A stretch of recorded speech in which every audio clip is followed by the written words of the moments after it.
বাংলাদেশে এখন তিনজন মানুষ শুধু বিএনপি করে না, আর সবাই বিএনপি করে। তিনজন মানুষ কে কে? একজন হচ্ছে পিনাকি ভট্টাচার্য, আরেকজন ডক্টর কনক সারোয়ার, আরেকজন এই অধম আমি।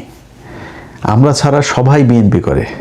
মানে চুটকা পুটকা তো আছেই, ধরেন বিরানি সাহেব, তারপরে ওই যে ডাক্তার জায়েদ মায়েদ যা আছে এগুলো তো আছেই। পদের আলো, দিল্লি স্টারের মতি মাহফুজও এখন নাকি বিএনপি করে। তারা এখন বিএনপির বড় বড় প্রোগ্রামে গেস্ট হয়ে যায়, মানে মঞ্চে বসে। তাদের অনুষ্ঠানের ভেতরে আবার বিএনপির লোকজনকে মঞ্চে নিয়ে তারপরে বসায়। তারাও এখন বিএনপি। তারা নাকি বিএনপির মতো একটা দলকেই এতদিন ধরে চেয়েছিল। অথচ এই মতি মাহফুজ সেই 21শে আগস্টের গ্রেনেড হামলায় আপনাদের মনে আছে, এক জজ মিয়াকে তারা নাটক বানিয়ে তারপরে সেই জজ মিয়াকে দিয়ে সেই পুরো বিচার প্রক্রিয়াটাকে সরিয়ে দিয়ে নতুন করে 30 জনকে আবার সেই মামলায় আসামি করলো। সেই মামলার ভেতরে খালেদা জিয়াকেও ঢুকাতে চেয়েছিল, সেটা আর পারে নাই। তারেক রহমানকে পরে ঢুকাইলো। তারেক রহমান, লুৎফুজ্জামান বাবর, আব্দুল সালাম পিন্টু, পুরো বিএনপিটাকে ধ্বংস করে দেওয়ার জন্য যা করা প্রয়োজন এই গেল 17 বছর পদের আলো, ডেইলি স্টার করেছে। 111-এর মূল হোতা হচ্ছে এই দুইজন। আজকে তারাও নাকি বিএনপি করে। তো বিএনপি যদি এই বিএনপি হয় তাহলে তো এই বিএনপি আমরা করব না। বিএনপির আজকে যে অবস্থান, তারা নাকি মুক্তিযুদ্ধের চেতনার শক্তি। এটা তো আওয়ামী লীগের বয়ান। আবার জামাত ইসলাম হচ্ছে গিয়ে নাকি রাজাকার, জামাত ইসলাম নাকি 71-এ নাকি ধর্ষণ করেছে, তারপরে খুন করেছে, এইসব তারা দেশদ্রোহী, তারা পাকিস্তানের প্রোডাক্ট, এগুলো তারা বলে। যদি এগুলো বলে তাহলে এই বিএনপি আমরা করব না। আমরা যদি নাকি এই অবস্থানে বিএনপি থাকে এবং সারা জীবন, আমার জীবন যতদিন আছে ততদিন নির্বাচন করে, তাহলে ততদিন আমি বিএনপির বিরুদ্ধে দাঁড়াবো। বিএনপি আমারে মারুক কাটুক, বিএনপি আমারে যা মনে চায় করুক, কিচ্ছু বলার নেই। আমি এই বিএনপির বিরুদ্ধে নির্বাচনে যে দাঁড়াবে শক্তিশালী দল, আমি তার পক্ষে কাজ করব যতটুকু সম্ভব। এখন আমরা কাজ করলে আবার এটাতে কি হবে, কিছুই হবে না, এরকম আছে না একদল, যে আমরা থাকলেই কি না থাকলেই কি। আমরা থাকলে কি সেটা এবারে নির্বাচনে খুব ভালোভাবে বিএনপি টের পেয়েছেন। প্রকাশ্যে বলার দরকার নেই, গোপনে যখন আলাপ করেন তখন এটা স্বীকার করেন যে এবার আপনারা জিতেন নাই। ধরেন আপনারা নির্বাচনে যেটা দেখিয়েছেন সেটাই ধরলাম। এতদিন জামাত শিবিরের লোকজনকে বট টট বলেছে না, তো কত পার্সেন্ট ভোট পেয়েছে? 32%। 53টা আসনে 5000 ভোটের ব্যবধানে বা তার নিচে ব্যবধানে তা আপনারা পাশ করেছেন। তাইলে এই যে এতগুলো মানুষ ভোট দিল, সব বট, সব খালি এদের খালি বট, আর আপনারা হচ্ছে রিয়েল মানব। তো বটেরা খালি ফোনে ইয়েতে আইসা, ফেসবুকে সোশ্যাল মিডিয়াতে আইসা কমেন্ট করে, লাইক দেয়। এদের ফোন আছে, তোদের ফোন কেনার টাকা নাই, এত চাঁদাবাজি করে টাকা কি করিস? ফোন কিন, ফোন কিনা তারপরে তোরা নিজেরা বট বানা, নিজেরা এসে তারপরে সোশ্যাল মিডিয়া। তোরা তো রিয়েল মানব, তোদের তো বট দরকার নাই। রিয়েল মানবরা এসে তারপরে কমেন্ট কর, তারপরে হাহা রিয়েক্ট দে, এই কাদেরটা কাদের কোন জায়গায় কারা জিতে যায় আমরা দেখতে চাই। তো আসলে বাস্তবে কি সেটা কিন্তু ওরা টের পেয়েছে যে আমরা যেই দিকে যাব সেই দিকে গেলে মানুষের জনমত, আজকে যেই জুলাই যোদ্ধা বলেন আর যত যোদ্ধাই বলেন, এই যে যোদ্ধাদেরকে সামনে রেখে 5-6 জন আজকে জাতীয় নেতা হয়ে গিয়েছে, এমনি এমনি হয় নাই। এখানেও এই পিনাকি ইলিয়াসদের অনেক অবদান আছে, এগুলো এত দ্রুত মুখ পুষিয়া ফেললে হবে না। যাই হোক, যদি এই অবস্থানে থাকে তাহলে বললাম যেটা সারা জীবন বিএনপির বিরুদ্ধেই থাকবো। কিন্তু বিএনপি যদি খালেদা জিয়ার বিএনপি হয়, বিএনপি যদি জিয়াউর রহমানের বিএনপি হয়, তাহলে আমি তারেক রহমানের চাইতে বেশি বিএনপি। বিএনপির খালেদা জিয়া, জিয়াউর রহমানরা কি চেয়েছে? খালেদা জিয়া নিজের মুখে বলে গিয়েছেন যে 72-এর সংবিধান উনি ক্ষমতায় আসলে ছুঁড়ে ফেলবেন। 5th অ্যামেন্ডমেন্ট জিয়াউর রহমান করে গিয়েছেন 4th অ্যামেন্ডমেন্টের পরে। সেই শেখ মুজিবের বাকশাল থেকে শুরু করে পত্রপত্রিকার 4টা পত্রিকা ছাড়া সব পত্রিকা বাতিল করে দিয়ে একদলীয় যে শাসন ব্যবস্থা শেখ মুজিব করে গিয়েছিল, সেইটার বিপরীতে জিয়াউর রহমান 5th অ্যামেন্ডমেন্ট করে গিয়েছেন। বহুদলীয় গণতন্ত্রের প্রবক্তা। আমি সেই জিয়াউর রহমানের বিএনপি করি। এখন যদি আপনি মনে করেন যে বিএনপির এই যে নতুন করে শোনেন না যে রাজাকার, 71-এ জামাত ইসলাম নাকি ছিল রাজাকার, জামাত ইসলাম নাকি মানুষ খুন করেছে, 31 লক্ষ মানুষ মেরেছে, 2 লক্ষ মা বোনের ইজ্জত পাল করেছে, এগুলো শোনেন না? এগুলো বলা হয়। এগুলো কোনোদিন জিয়াউর রহমান বলেছে?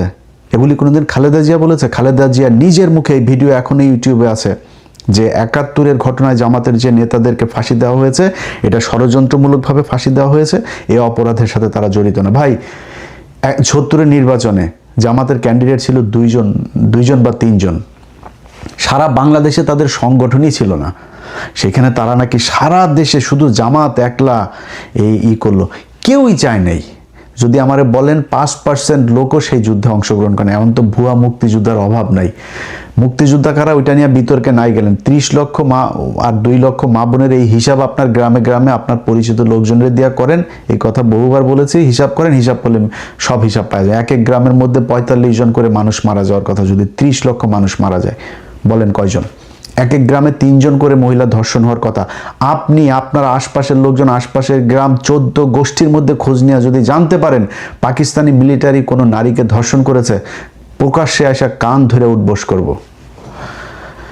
আজও পর্যন্ত পায় নাই। আমরা অনুসন্ধান করেছি, জরিপ করেছি, কোনো জায়গায় এটার খুঁজে পাওয়া যায়নি।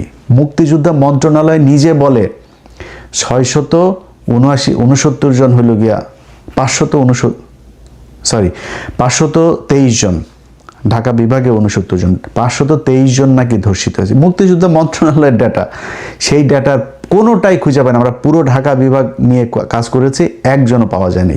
ভুয়া বীরাঙ্গনা টিরাঙ্গনা সাজায় এগুলো করেছে কারা? ইন্ডিয়া করেছে। এখন বিএনপির জিয়াউর রহমানের আশপাশে কারা ছিল? জিয়াউর রহমান শাহ আজিজ থেকে শুরু করে আপনার যারা জিয়াউর রহমানের সাথে ছিল, এই যে আজকে যে মির্জা ফখরুল আলম, ওর বাপও রাজাকার ছিল, রাজাকার। তো জিয়াউর রহমান কেন তাইলে ওনাদেরকে নিয়ে থাকতেন? খালেদা জিয়া এই জামাত আমৃত্যু তিনি জামাতের পক্ষে কথা বলে গিয়েছেন, কেন? ওনারা জানেন। এখন আজকে যদি তারেক রহমান নতুন করে বলে সেই ৭১-এর চেতনায় বিএনপি চলবে, এই বিএনপি তো ভাই আমরা করব না, এই বিএনপির পক্ষেও কাজ করব না। এখন সমস্যার শুরুটা এবার কোত্থেকে হইল আপনাদেরকে একটু বলি। নির্বাচনের প্রায় 3 মাস হয়ে গেল। আমার মনে হয় এই বিষয়গুলো আপনাদের সামনে আস্তে আস্তে পরিষ্কার করা উচিত। আমরা বিএনপির জন্য কি করেছি? তারেক রহমান তো আজকে প্রধানমন্ত্রী, এই গেল 15 বছর তো তারেক রহমান প্রধানমন্ত্রী ছিল না, তাই না? আমি পিনাকি দাদা, কনক সরোয়ার, ওনাদের হিসাব আমি বাদ দিলাম, ওনাদের কথা ওনারা বলবে সেটা আমরা বাদ দিলাম। যদিও ওনাদের দুইজনের প্রতিটা কথার সাথে আমি একমত। পিনাকি দাদা বলেন, কনক সরোয়ার বলেন, প্রতিটা বক্তব্যের সাথে আমি একমত। আমার অনেক বক্তব্যের সাথে ওনারা একমত না হইতে পারবেন, ওনাদের প্রতিটা বক্তব্যের সাথে আমি একমত, কারণ আমার ভিডিওটা দেখলে তারপরে বুঝবেন। এখন ধরেন নির্বাচনের আগে আমি আমার কথাটা বলি। এই গেল 1.5 বছরে আমি অন্তত 5টা ভিডিও করেছি। এটা করে অনেকের গালিও শুনেছি যে তারেক রহমান তিনি আসলেই চান, তার একটা প্ল্যান আছে এবং তিনি আসলেই চান তিনি দেশটাকে একটা ভালো জায়গায় নিয়ে যাবেন এবং আমি চাই বিএনপি ক্ষমতায় আসুক। এই কথা আমি গেল 1.5 বছরের মধ্যে অন্তত 5 ভিডিওতে বলি। আমার চ্যানেলে এখনও সেই ভিডিও আছে। তারপরে মিটফোর্ডের সামনে একটা লোককে আপনাদের মনে আছে পাথর দিয়ে আপনার মাথায় আঘাত করে তারপরে একজনকে মারা হলো, বলা হলো যে চাঁদাবাজি নিয়ে তারপর করা হয়েছে। ওইটা নিয়ে আমি ওই ঘটনাটা নিয়ে আলাদা একটা ভিডিও করেছিলাম। সেই ছেলেটা হচ্ছে আওয়ামী লীগের এবং ছাত্রলীগের সাথে তার ছিল, সে এই বিএনপির সাথে, সে বিএনপির একটা গ্রুপের সাথে মিলে সে কাজটা করেছে। সেখানেও দিয়েছি বিএনপি আপনার বিভিন্ন হাটে বাজারে বিভিন্ন জায়গায় গিয়ে তারপরে তারা চাঁদাবাজি করছে, তারা সব দখলবাজি করছে। তো আমি ভিডিওতে ওইটা নিয়ে একটা আলাদা ভিডিও করেছি যে আজকে একটা হাট, সরকারি একটা হাট, সরকারি একটা পাওয়ার, সরকারি একটা বিল, সরকারি একটা প্রতিষ্ঠান, যেসব জায়গাগুলো লিজ দেওয়া হয়, ইজারা দেওয়া হয় 5 বছর 1 বছরের জন্য, এইসব প্রতিষ্ঠানগুলো যাদের হাতে ছিল সারা সব আওয়ামী লীগের লোকজন ছিল। এখন আওয়ামী লীগ সেগুলো সব থুয়ে পালিয়েছে। এখন ওই হাটটা চালাবে কারা? বিএনপির লোক চালাবে না। আমি নিজে ওইটা নিয়ে ভিডিও করেছি যে যেটা বলা হচ্ছে দখলবাজি, চাঁদাবাজি, এটা চাঁদাবাজি না, এটা দখলবাজি না, কারণ ওইখানে কাউকে না কাউকে সেই দায়িত্ব নিতে হবে। বিএনপি সেই দায়িত্ব নিয়েছে। হ্যাঁ, বিএনপির ভিতরে দলীয় কোন্দল আছে, মারামারি হয়েছে, গ্যাঞ্জাম হয়েছে, সেগুলো হচ্ছে, কিন্তু কারো না কারো তো চালাইতে হবে। ইভেন গেল কয়েকদিন আগে বিভিন্ন সিটি কর্পোরেশনে বিভিন্ন জায়গায় আপনার বিএনপি নিজেদের লোক প্রশাসক হিসেবে বসিয়েছে, ডিসি বিভিন্ন জায়গায় চেয়ারম্যান বিভিন্ন জায়গায় বসাচ্ছে, এমনকি ভিসিগুলো বসাচ্ছে। এটা নিয়েও অনেক সমালোচনা হয়েছে, কিন্তু মানে তর্কের খাতিরে তর্ক যদি করতে বলেন অনেক কিছু বলতে পারবো, বাট যদি মানে অনেস্টলি যদি বলতে বলেন, বিএনপি এতদিন ক্ষমতায় ছিল না। এই লোকগুলো কারা? এই লোকগুলি তো আওয়ামী লীগের লোক, এরা তো জামাতের লোকও না, এরা নিরপেক্ষও না, এরা আওয়ামী লীগের লোক ছিল। অথবা ইউনুস যাদেরকে বসিয়ে দিয়ে গেছে তাদের, এবং ইউনুসের সময়ের বেশিরভাগ জায়গাতে আওয়ামী লীগকেই তারা পুনর্বাসিত করেছে, সব জায়গাতে। সেই লোকগুলোকে এখন বিএনপি বসায় রাখবে? বিএনপি সরকার ক্ষমতায়, বিএনপির কোনো একটা কিছু হলে তো দায় বিএনপির উপরে যাবে, তো বিএনপি তাদের লোক বসাবে না? এমনকি বাংলাদেশ ব্যাংকে বিএনপি মনে করেছে সে ভালো করবে, করবে, সমস্যা কি? যদি নাকি এখন আরেকজনকে বসায়, সে কি মানে পীর সাহেব ছিল নাকি? সে ফেরেশতা ছিল? ইউনুস একজনকে বসিয়েছিল, এই যে মনসুর সাহেব, কি করেছে? কোন ঘটনার বিচার করেছে তারা? এই যে রিজার্ভ চুরি থেকে শুরু করে 1.5 বছর একটা সরকার সময় পেয়েছে, কম সময় না, 1.5 বছরে কি করেছে আমার বলেন? আজকে যে জুলাই সনদ নিয়ে এত কথা বলে, এই জুলাই সনদ আপনি 1.5 বছরে করেন নাই কেন? আমি অন্তত 5টা ভিডিও করেছি ডক্টর ইউনুসকে 20 বছর ক্ষমতায়, আজীবন ক্ষমতায় চাই, যতদিন চাই ততদিন ক্ষমতায় চাই, আমরা বিশ্বাস করেছিলাম। অনেকে আমার ওই ভিডিও আবার এখন মাঝে মধ্যে, ভাই আমি না, বাংলাদেশের প্রতিটা মানুষই চেয়েছে ইউনুস থাকুক, সবাই মনে করেছিলাম সে শেষ বয়সে অন্তত একটা ভালো কিছু করে যাবে, সারা জীবন মানুষ তাকে মনে রাখবে। আজকে মান সম্মান কোথায় আছে ডক্টর ইউনুস? আপনি এবং আপনার উপদেষ্টারা, আল্লাহ যদি বাঁচায় রাখে এই বাংলাদেশে, দেখবো আপনাদের অবস্থান কি। কোনো জায়গায় কোনো কিছু করে নাই ডক্টর ইউনুস। এই যে জুলাই সনদ যেটাকে আমরা এখন বলি না, আমি খুব বেশি মাতামাতি এটা নিয়ে করি না। কেন করি না জানেন? এটা জুলাই সনদ, আমি সংবিধান ছুঁড়ে ফেলতে চাই, কিন্তু জুলাই সনদ আমি চাই না। এটা ইউনুস সনদ। ইউনুসকে এই বিভিন্ন তার যারা পিতামাতা আছেন না, তার কিছু পিতামাতা আছেন, সেই পিতামাতারা যারা তাকে পরিচালনা করে, তারা বাংলাদেশে এই যে LGBTQ আছে না, গে, তারপরে সমকামী টমকামী, এগুলো বাংলাদেশে আজকে 55 বছরে যতটা আপনার হয়েছে, মানে এটাকে প্রমোট করা হয়েছে, ডক্টর ইউনুস তার দ্বিগুণ প্রমোট করে গিয়েছেন। এই গেল বছর রোকেয়া, বেগম রোকেয়া, এটা ছিল হইলো এই যে নাম কি, তসলিমা নাসরিনদের পূর্বসূরি। ওরাই ওই ন্যাংটা এই ইয়েগুলি, এই যে জাউরামিগুলি যত আছে, যে নাস্তিকতাবাদ, ইসলাম বিদ্বেষী, এগুলি এই বেগম রোকেয়ারা শিখিয়ে গিয়েছে। এই ভাতার ছাড়া মহিলা আপনার মারা গিয়েছে যেদিন, তার মৃত্যুবার্ষিকী না জন্মবার্ষিকী, মৃত্যুবার্ষিকী। এনসিপির আমি একজনের কাছে শুনেছি, তাদের সবাইকে ডক্টর ইউনুস নিজে বলেছে এটা সবার ফেসবুকে পোস্ট করতে হবে, এমনকি তার দপ্তর থেকে নাকি পোস্ট লিখে দেওয়া হয়েছে। সেই পোস্ট নাহিদ, আসিফ, শারজিজ যত আছে সবাই তারা সেটা পোস্ট করেছে। কারণ কি? তাকে প্রমোট করতে হবে, সমকামিতা প্রমোট করতে হবে। এই জুলাই সনদের ভেতরে এমন কিছু জায়গা আছে, এগুলো বললে নিজের থুতু নিজের গায়ে পড়বে। এমন কিছু জায়গা আছে যেটা এই দেশকে সমকামিতা, এই বেহায়াপনা, বেলাল্লাপনার দিকে নিয়ে যাবে। এখানে খুব বেশি করি না। এনসিপি, আর এনসিপির লোক বলে ভাই আপনি আমাদের বিরুদ্ধে। এনসিপি বাবা, তোমরা কোথায় ছিলা? তোমরা নির্বাচনের আগের দিন পর্যন্ত সময় পাও নাই, কি করছো? খালি চাঁদাবাজি করছো, সময় পাও নাই। নির্বাচনের আগের দিন পর্যন্ত তোমরা জুলাই সনদে স্বাক্ষর করো নাই, কেন করো নাই? তোমার এত জুলাই সনদের পিরিতি উঠছে, তুমি কেন, কিসের জন্য করে নাই? আজকে বিএনপির দোষ দিয়া বহু সমালোচনা করলে ভাই, আল্লাহরে নিয়েও সমালোচনা করে মানুষ, করে না?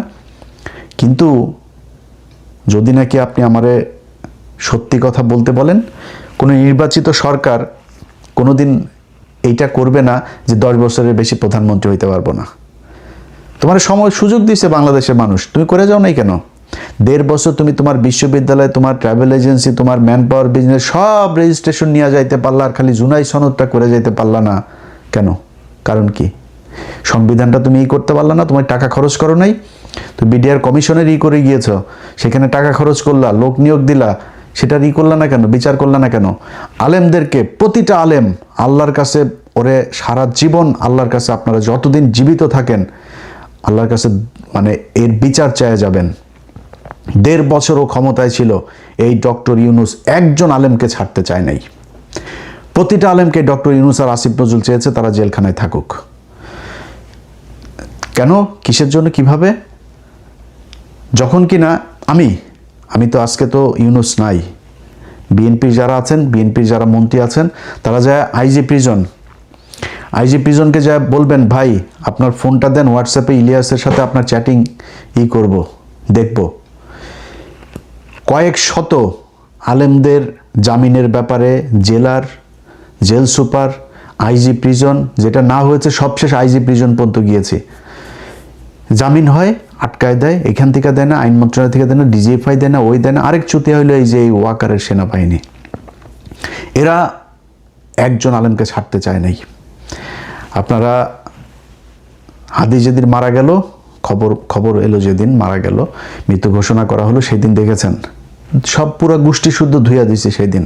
তারপরে আমার এই যে তার আগে আবার প্রথম আলোর ঘটনা, তো প্রথম আলোর ঘটনা আমি মনে করি, আমি যদি নাকি মৃত্যুর পরে যদি নাকি আল্লাহর কাছে যায় একটা কিছু দেখাইতে চাই যে আল্লাহ আমি বেহেশত চাই এটার কারণে, তাহলে প্রথম আলোর বিরুদ্ধে থাকা এটা আমার একটা বড় কাজ।